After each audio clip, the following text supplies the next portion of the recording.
Morning and welcome to Zen Fits. Here we are in Blackstone, the center of the world, but then you too are at the center of the world. So let's see what Zen Fit we can have today while the impeachment inquiry is going on. I need a haircut. I'm going to go see the barber tomorrow. And the title of this talk is The Impeachment of Duty. The impeachment of duty. What is duty? Let's talk about that. So I was just writing on some Facebook post about the lynchings of the Ku Klux Klan and whole towns in the South during Jim Crow. And the comment was, well, it was the duty to lynch uppity black people. It was a Christian duty. And when this duty, when a culture has a duty, there's no option not to obey, right? Because it's in our DNA to obey the duty, obey God, obey the laws of the country. Do your duty. This is in the history of the scriptures and all the religions and everything. Duty is dharma. Do your duty. Patriotism. Do your duty. This split the 60s. The two duties. Duty, go to war, it's your duty. Resist, it's your duty. It's an unjust war, it's your conscience. Obey your conscience. No, obey the law. Obey your, this conflict goes on in every which way. Personally, too, we're always caught in this conflict between what should I do? What duty do I obey? My nature or the duty of the parent or the police or the government or God?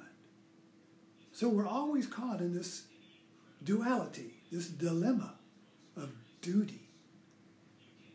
Now when you are in let's look at a fishbowl. I use that metaphor all the time because I have a fish, a little beta, and he swims in that little world as if it were the ocean. He's not I'm sure he's not. I don't think the fish is thinking, oh my God, this is a small bowl. I have a little koi pond in the backyard.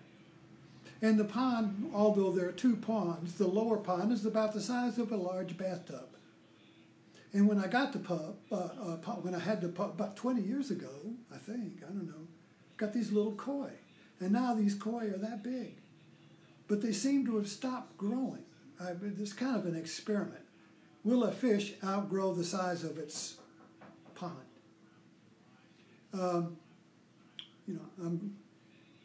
Somebody is knocking at my door. Hold on just a minute.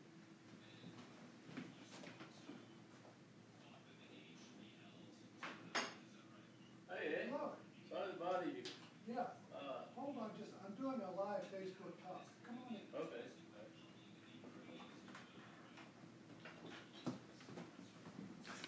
Okay, I'm back. They're waiting. That's never happened before.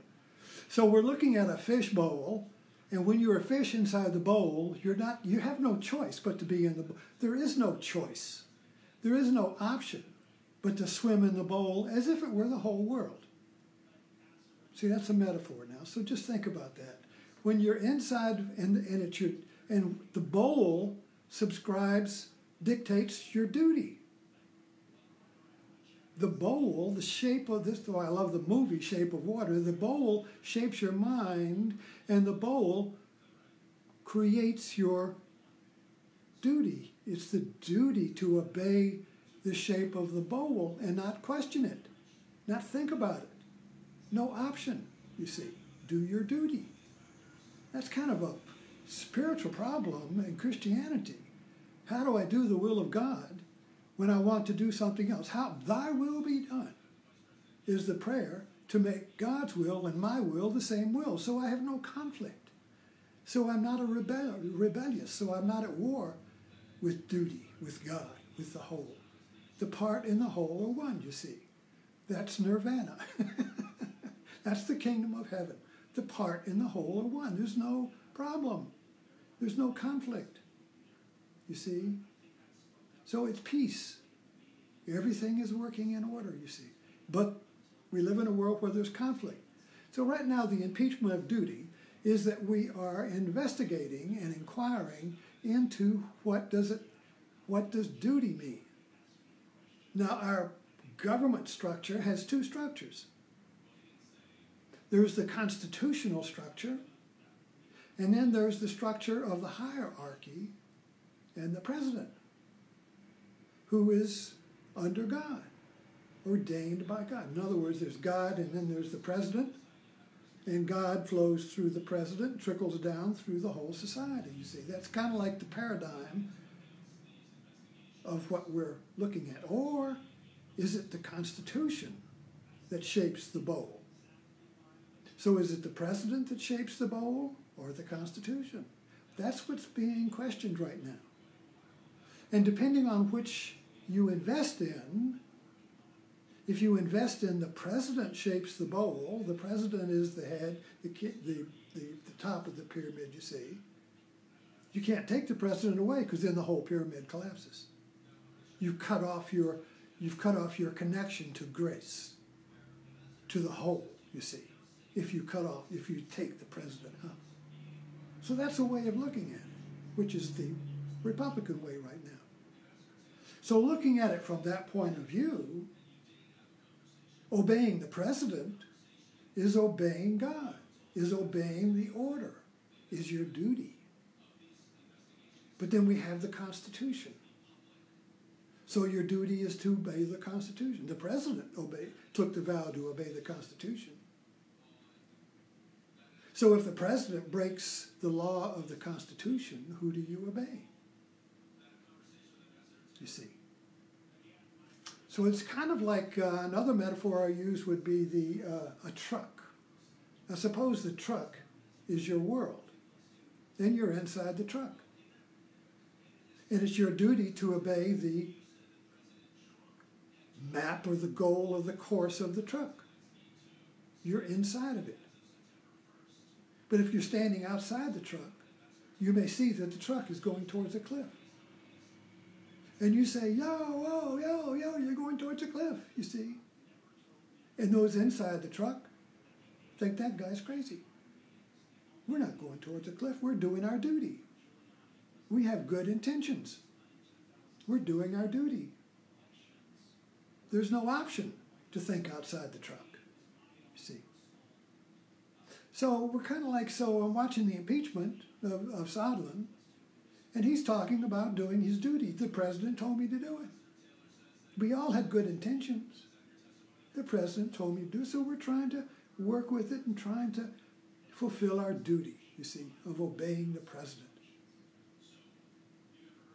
So this is very interesting, the impeachment, because it's really about what is duty. And it's a personal question as well as a collective question. So this impeachment is more than just an impeachment of the president. It's a morality play for each of us to question, who am I? What's my duty? What is duty? What's right and wrong? Am I in a fishbowl? Or can I see the fishbowl from outside? Am I in a truck going off a cliff? Or can I see the truck from the outside? But you see, the bowl, metaphorically speaking, shapes our consciousness, shapes the water of our consciousness. So when the bowl shapes our consciousness, there is no choice to see the bowl from outside the bowl, because your consciousness is inside the bowl. The outside of the bowl is unconscious, is chaos. It's like the flat earth. The outside of the bowl is off the edge of the earth. There's nothing there. You can't go there. There's no place to stand. There's no place to stand, no position, no value, nothing outside the bowl. So it takes a leap. It's a spiritual leap of awakening. It's Zen. To awaken, to leap out, to have a sudden leap outside the bowl, and suddenly you see the bowl from outside of it, and now you know. And you can't go back in the bowl now. because your consciousness has been expanded beyond the shape of the bowl, and you can't go back again. But you're still in the bowl. But now everything is different. Now you become a different person. Thanks for dropping in and having this Zen Fit with me today.